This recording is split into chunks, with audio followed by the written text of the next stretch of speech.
Good day, ladies and gentlemen, and thank you for standing by. Welcome to the Comscore First Quarter 2022 Earnings Conference Call. At this time, all participants are in a listen-only mode. After the speaker's presentation, there will be a question-and-answer session. To ask a question during the session, you need to press star then one on your telephone keypad. As a reminder, this conference call is being recorded. If you require any further assistance, please press star then zero. At this time, I would like to turn the conference over to Mr. John Tinker. Sir, please begin. Thank you, operator. Before we begin our prepared remarks, I'd like to remind all of you that the following discussion contains forward-looking statements. These forward-looking statements include comments about our plans, expectations, and prospects and are based on our view as of today, May 10, 2022. Our actual results in future periods may differ materially from those currently expected because of a number of risks and uncertainties. These risks and uncertainties include those outlined in our 10-K, 10-Q, and other filings with the SEC, which you can find on our website or at www.sec.gov. We disclaim any duty or obligation to update our forward-looking statements to reflect new information after today's call. We will be discussing non-GAAP measures during this call, for which we have provided reconciliations in today's press release and on our website. Please note that we will be referring to individual slides on this call, which are also available on our website.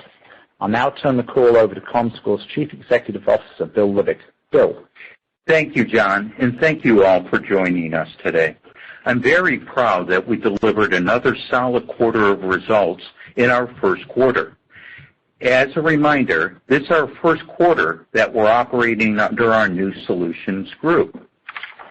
Our focus is on measuring content and ads with the goal of enabling the planning and activation of media in a privacy-forward way across all screens: television, connected TV, or CTV, digital, mobile, and of course the movies. We are pleased to report that we grew revenue 4% year over year to $94 million and adjusted EBITDA growth of 22% to $6.8 million versus $5.6 million a year ago. Some of the highlights in the quarter include NBCU certifying Comscore as a local TV currency provider across all of their owned and operated and affiliate group stations. Additionally, Effective announced Comscore will be using us for local TV measurement currency. We also inked an enterprise deal with Sinclair for the licensing of our CCI service, Comscore Consumer Intelligence for Local Markets, which provides an unrivaled cross-platform view of consumer retail visitations and online shopping tied to television viewing behavior at the local market level. And our momentum continued in this current quarter with the expansion of Gray Television for 10 of the recently acquired markets. We also continued to make progress in accelerating our privacy-forward offerings. Within predictive audiences, we are partnering with IRI to bring their CPG audience segments into our activation solution. This provides the best-in-class audience targeting within contextually relevant digital experiences in a cookie-free, privacy-forward manner. We are also happy with our progress to date on Comscore campaign ratings, or what we refer to as CCR. With CCR, advertisers can truly understand their audiences and advertising campaigns across platforms with deduplicated reach and frequency metrics that allow them to align their spend and achieve more specific and accountable campaign-specific KPIs and a higher return on their overall investment. Our CCR partnership with YouTube continues to progress. One highlight this quarter was a program where we measured cross-platform advertising performance around the Super Bowl. This included PC, mobile, and connected TV. The program included 10 major brands across cars, travel, software, dining, and food service. Comscore CCR was the primary measurement used to specifically identify incremental advertising reach across YouTube before, during, and after the actual Super Bowl TV broadcast. On the digital side, with the integration of our social media service, Shareably, into our digital offerings, we have named Tanya Yuki as our EVP of Digital to focus on expanding our product solutions and driving revenue growth in this key strategic area for us in 2022. As most of you know, Tanya rejoined Comscore when we acquired Shareably in December of 2021. In the quarter, Warner Brothers Discovery announced that they would be launching their now joint upfront with Comscore as an alternative currency provider with 3 very large national agencies. Also in the quarter, NBCU named Comscore as a certified provider for local currency measurement, the only provider they certified for local. In April, Comcast Cable's ad sales division, Effective, announced they'd use Comscore for local TV measurement as a currency, joining the growing ranks of TV players offering measurement alternatives to write deals on.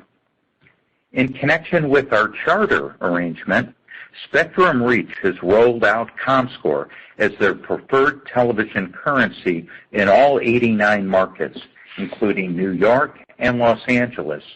With this, we believe more ad agencies and brands will switch to Comscore to buy TV advertising. Local stations continue to subscribe to Comscore for our stable and reliable currency. It's also worth pointing out that local TV stations should benefit this year from an estimated $3 billion plus bump in political advertising, and many of them to continue to be very vocal about actively looking for our new currency to base their advertising inventory transactions on.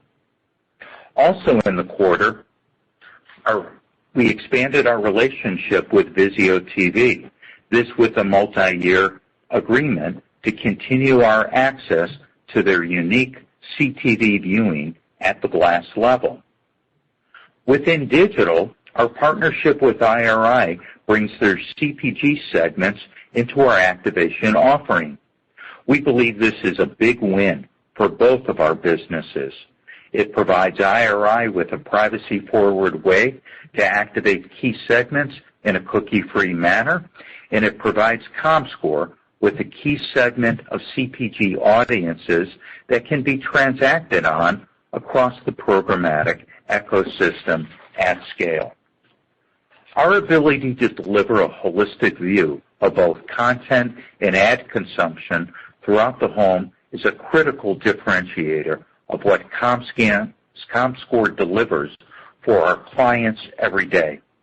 The combination of our census-based TV coverage, which includes more than 70 million TV sets, 35 million households, and nearly 13 million smart TVs, along with our census-based digital coverage and the industry's only total home panel, is what sets Comscore's ability for our customers apart.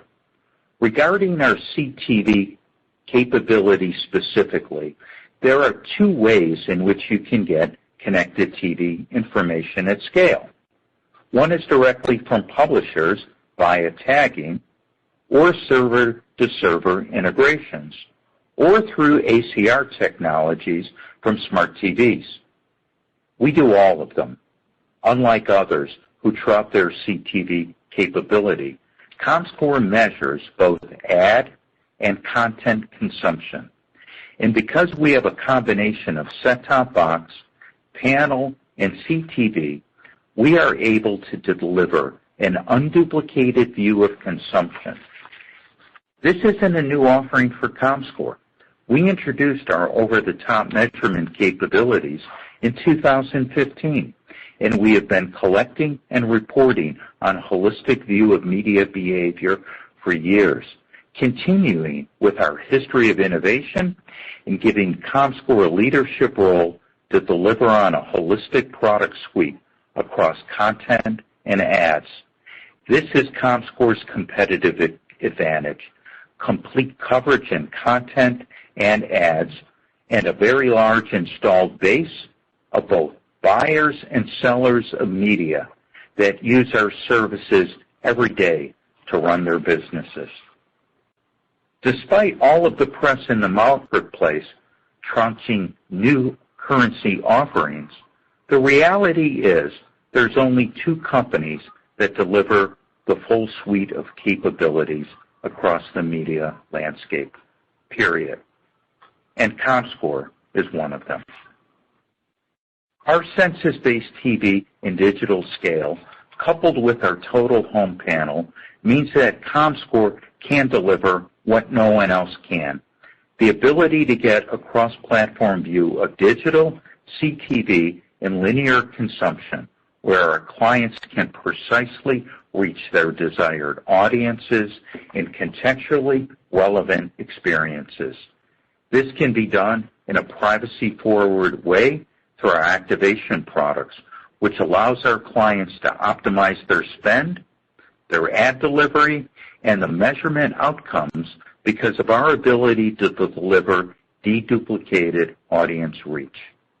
It is clear that we have the most complete cross-platform offering, along with the highest coverage of CTV, video content, and video ad inventory available in the market. Taking this a step further, in today's privacy-forward market, the ad tech industry has struggled finding cookie-free tactics that will allow them to maintain campaign performance and KPIs that advertisers have become accustomed to. Building on the contextual targeting foundations of brand safety and IAB category in keyword targeting, Comscore is reinventing contextual targeting with the addition of predictive audiences. Predictive audiences is contextually delivering targeting, making it privacy forward, and providing a crosswalk between audience behaviors and contextual signals. This is a massive step forward for the industry, enabling advertisers to maintain their KPIs without cookies. Comscore is leveraging this technology not only for our own audience information, but complementary for our data partners, providing them with a cookie-free path to surface their segments in the marketplace.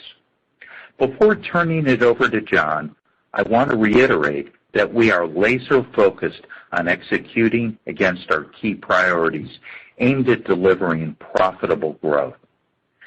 Comscore measures content and ads. It's what we do best, and the success that we're having across the markets we operate in with new clients wins, new partnerships, and renewal with our long-standing media and agency clients gives us confidence that the opportunity is large for us. We are developing world-class products that are privacy-forward and cookie-free.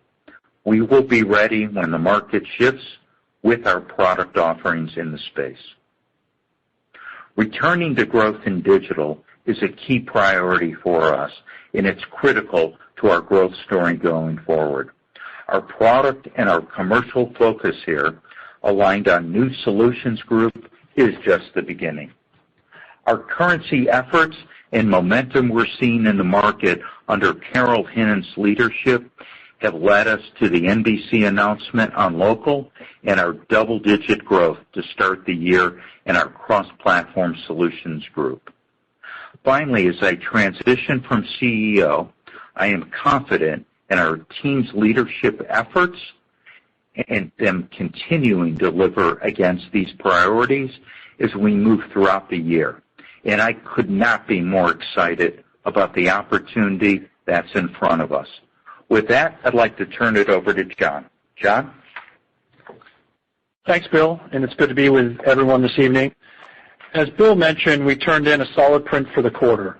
Revenues of $94 million were up 4% versus the same quarter a year ago.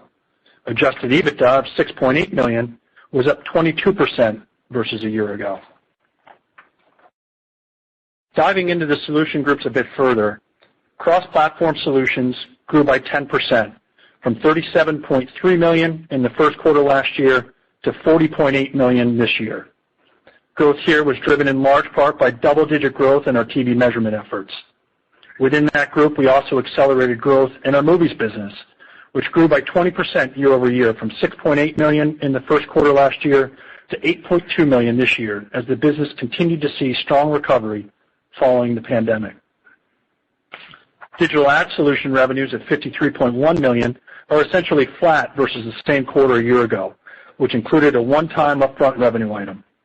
Growth in our activation offering, which was up 20%, our custom digital offerings, as well as execution and Shareably, were key highlights in the quarter. All in all, we're pleased with the way we started the year from a revenue and EBITDA perspective, as well as from a cash perspective, and we're reaffirming our 2022 guidance for both revenue growth and the adjusted EBITDA margin rate. With that, I'll turn it back over to Bill. Thank you, John, and I thank all of you for your support, and I thank you for trusting us with some of your investment. Operator, with that, let's open up the line for questions. Operator? Ladies and gentlemen, if you have a question or comment at this time, please press star then one on your telephone keypad. If your question has been answered or you wish to remove yourself from the queue, simply press the pound key. Again, if you have a question or comment at this time, please press star then one on your telephone keypad. Our first question or comment comes from the line of Jason Kreyer from Craig-Hallum. Your line is open. Hi, guys. Cal in here for Jason. I just had a couple questions.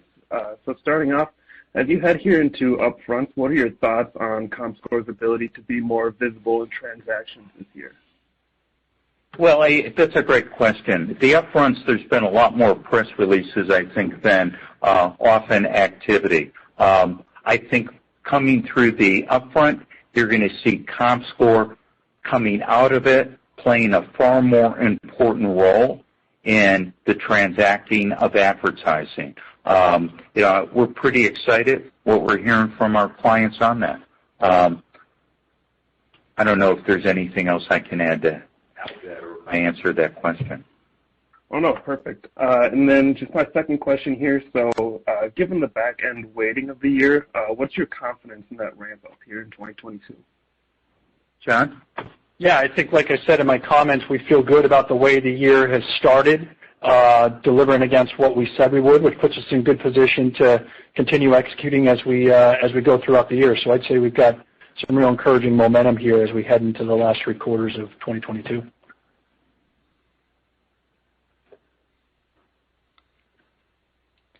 Thank you. Our next question or comment comes from the line of Matthew Thornton from Truist Securities. Your line is open. Hey guys, it's Anthony Duplessis on for Matt. Thanks for taking the question. How should we think about the impact? How should we think about the impact of the Comcast NBC Universal deal on the full year guide, just in terms of nominal impact as well as cadence? And then apologies if I missed this already, but can you give us an update on the MRC accreditation process and kind of where that stands? Yeah, I'll start with the MRC first. The MRC is progressing well. As you know, we're in the process for the accreditation for our local and national TV services. How are the announcements, I think is the question, in local affecting our guidance? Clearly, it's positive. We see a lot of momentum in the local market. We're not just excited about it. I just came back from the National Association of Broadcasters conference, and it was nice to meet station groups that we hadn't seen since the lockdown in person, even though we're on Zooms with them all the time. And to feel the momentum of the shifting of not just with subscriptions, but to do deals. We see more local agencies signing on with us. We see the usage at national agencies. So we feel really good. When it comes to guidance, I always turn that over to John to answer. Yeah, look, I think the momentum we're seeing there with new business wins across both the local and national landscape have been encouraging. As you saw in the first quarter, we started the year strong with a nice double-digit print there, and I expect the momentum to carry forward as we go throughout the year. Thanks, guys. Thank you. Again, ladies and gentlemen, if you have a question or comment at this time, please press star then 1 on your telephone keypad. Our next question or comment comes from the line of Surinder Thind from Jefferies. Your line is open. Good afternoon. A question about the resegmentation of the business into the digital ad solutions and cross-platform solutions. Can you talk about the decision to change the presentation format, and then maybe what your expectations are for the outlook for each of the segments for the remainder of the year? Yeah, I think we provided kind of a range in the operating materials in terms of what our expectation is on the guide, Surinder. In terms of the rationale, look, this is the way that we're operating our business day to day. It aligns more with the competitive landscape that's out there on the digital front, with our syndicated digital business really competing against a different set than, say, our cross-platform set of solutions. And so the way we think about aligning that is along those lines. Like I said, I think the guide for cross-platform solution is high single-digit to low double-digit range, and then on the digital ad solution side, it's really about a guide towards what I would call low single-digit to mid-single-digit, if you will. Fair enough. And then in terms of just as we think about changing economic conditions, can you maybe talk about the sensitivity to ad spend and how would revenue being back half weighted, how your outlook, the sensitivity of your outlook, I guess, if there's a slowdown in ad spend, or how we should think about that? Great question. The only good thing about being in retirement age is I saw this similar thing unfold in the late 70s, when we had super high inflation. We had an economy that was strong, but it set us off into an awful recession, and it did affect ad spending. I hope we don't go into a recession, but if we do, one thing I did learn, the information services business become far more valuable in that environment. And let me explain why.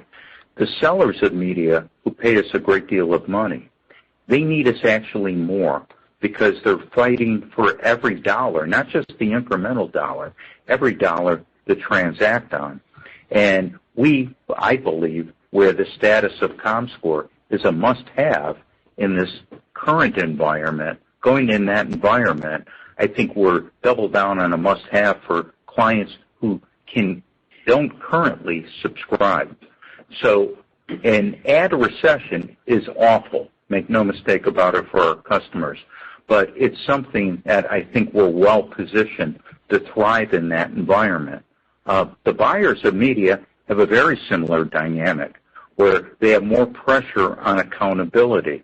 And our suite, like our CCR suite of accountability, plays right into that theme. So I hope we don't get there, but I think we're going to be in a good position with or without it. We set our guidance with the expectation before the current economic data has been coming out. But I'll tell you, if history is any guide, I feel good about our guidance. Yeah, the only thing I would add, Bill, I mean, we feel good given the largely syndicated nature of the contracts that we have. Beyond that, just to add what Bill said, look, our offerings in many ways are helping buyers and sellers of advertising get the best ROI and outcomes. And if you think about what our product offerings are, they do exactly that. They provide a return on ad spend, clarity, and outcomes that our clients are looking for. And so I think in a scenario where there could be or maybe a little bit of pressure on the ad spend, we feel good about our product offering coupled with the syndicated nature of the contracts. Got it. That's helpful. And then maybe one kind of final question here, just on the cost of revenues. I think we've talked about it a number of times in the past, over the past year plus.